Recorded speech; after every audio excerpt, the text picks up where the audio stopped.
Hi everyone and welcome back to my channel, and today we are going to explore a very interesting topic: EQ versus IQ, emotional quotient versus intelligence quotient.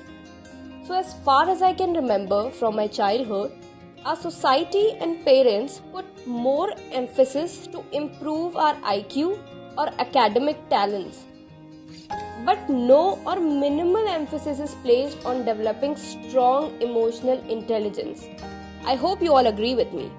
So in this video, we are going to understand the difference between emotional intelligence and intelligence quotient and see which one is more important for a happy and meaningful life.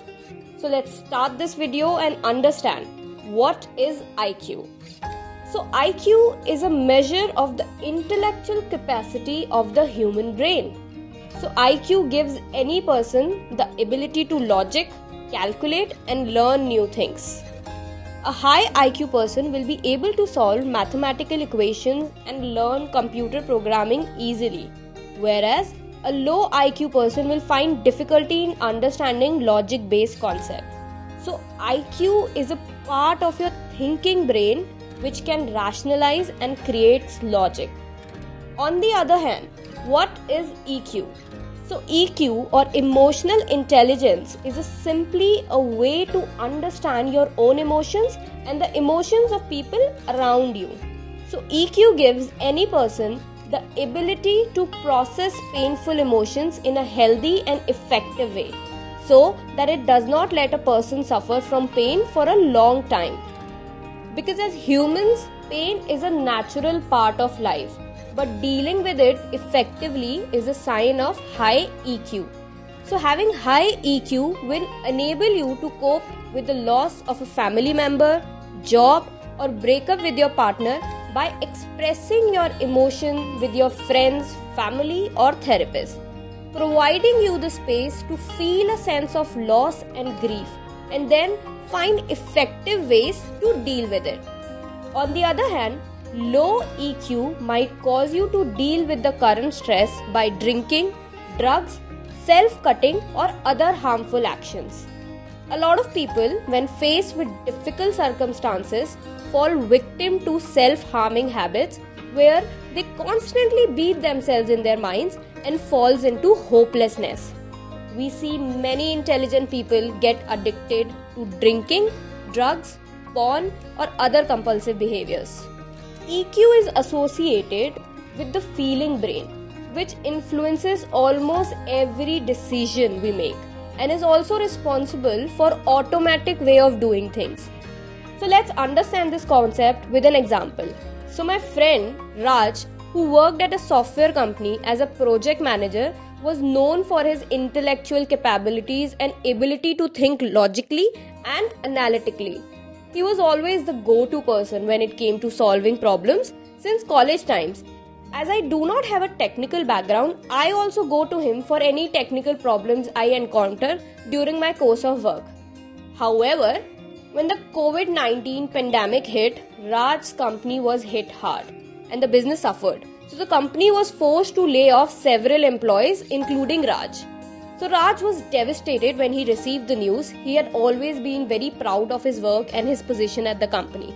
But losing his job was a huge blow to his ego, and he felt a sense of failure and inadequacy. Despite his high IQ and logical thinking, Raj struggled to cope with the emotional impact of losing his job. His low emotional quotient meant that he found it difficult to manage his emotions and deal with the stress and anxiety that came with being unemployed during a global crisis. So for several weeks, Raj wallowed in self-pity and struggled to come to terms with his situation. He started drinking as he was not able to make ends meet, which in turn created more problem with his family and wife. Drinking alcohol was giving him this short-term relief from his problem and enough intoxication to sleep at night. But the very next morning, he felt anxious and in panic. And with every approaching evening, he will sit and drink and wallows in his issues again. This continued in loop for several weeks. He found it hard to stay motivated and was easily distracted when trying to apply for new jobs. So in this situation, Raj has a high IQ but a very low EQ. However, Raj eventually realized that he needed to take action to improve his situation. He started talking to a therapist who helped him improve his emotional intelligence. After a few weeks of sessions, Raj began to focus on developing his social skills and empathy. He worked on building relationships with his network and was able to secure a few interviews for potential job opportunities. As Raj's EQ improved, he was able to better manage his emotions and handle the stress of being unemployed. His high IQ allowed him to impress potential employers with his technical knowledge and problem-solving skills. And eventually, Raj was able to secure a new job that was even better than his previous one.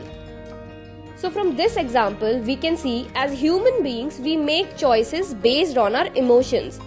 Allowing yourself to feel your emotions will eventually help you see and use your thinking brain, which will deploy problem-solving tactics to resolve the issue at hand.